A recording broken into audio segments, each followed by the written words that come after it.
Institutionalisation is when you go into a hospital environment or a care environment and basically you don't get back out again. Time goes on and there is no end date in sight, and it's very sad because it's not a way to live. A lot of people with autism or learning disabilities are currently living in hospital settings, secure settings, in kind of institutions, and that is where they live.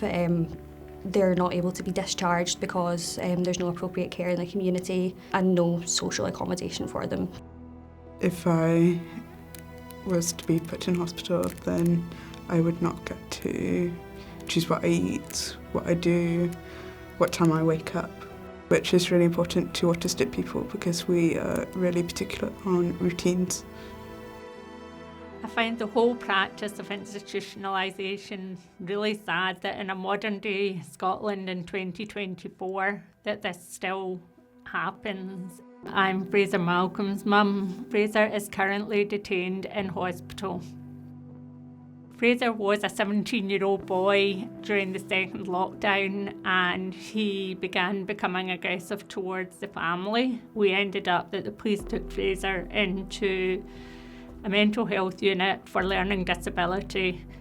He went from being a very happy-go-lucky little chap, very sporty, always outside, to being locked within a ward environment. He was admitted to the hospital on the 9th of March 2021.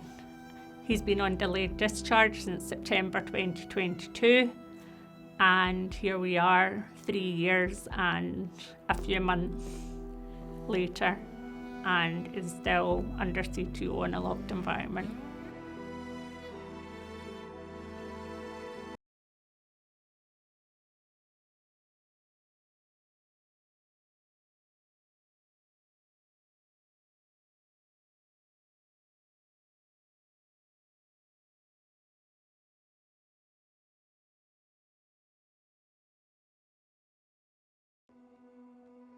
Well, my experience of institutionalisation is through my son, Gordon.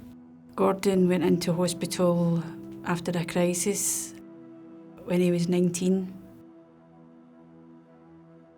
He was only meant to be in hospital for a short period of time.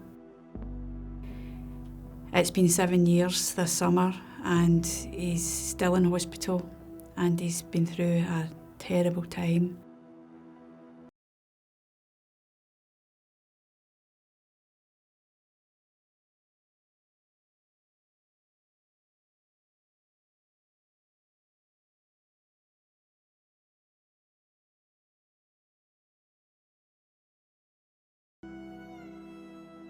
Institutionalisation needs to change because we all deserve to have the right to make our own decisions, to enjoy our interests and hobbies, to be at home and to enjoy our lives. We need to see greater transparency from the government. So the Scottish Human Rights Commission carried out some research after the publication of the Coming Home report in 2022 that found that 20 million was set aside to help put an end to institutionalisation, get people out of hospital, get people back home from out of area placements and things like that.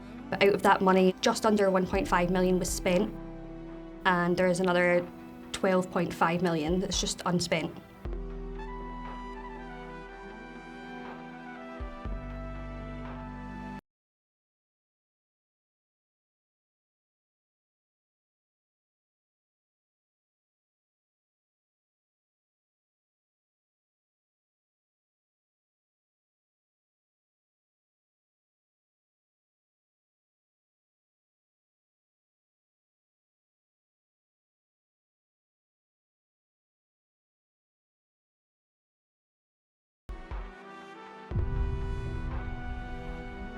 We think autism, learning disabilities and mental health should be understood differently. My autism just means that I function slightly differently from others. I just need little adjustments to help me function the same way everyone else does. I deserve the opportunity to be able to make my own decisions and thrive in the same way everyone else does in their lives.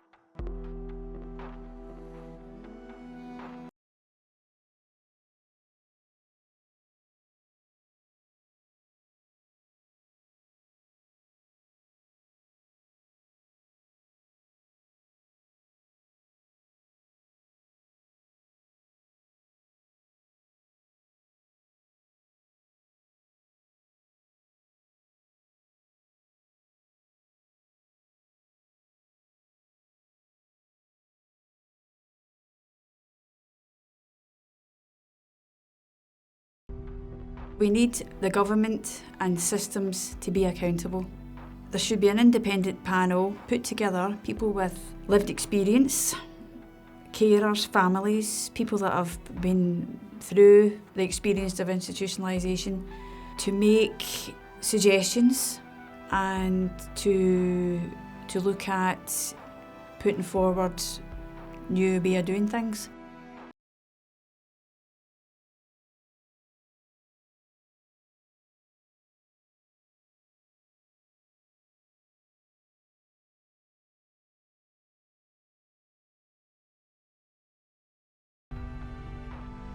We need someone to take ownership for the fact that people with learning disability and autistic traits are locked up in hospital. Hospitals are no place to live.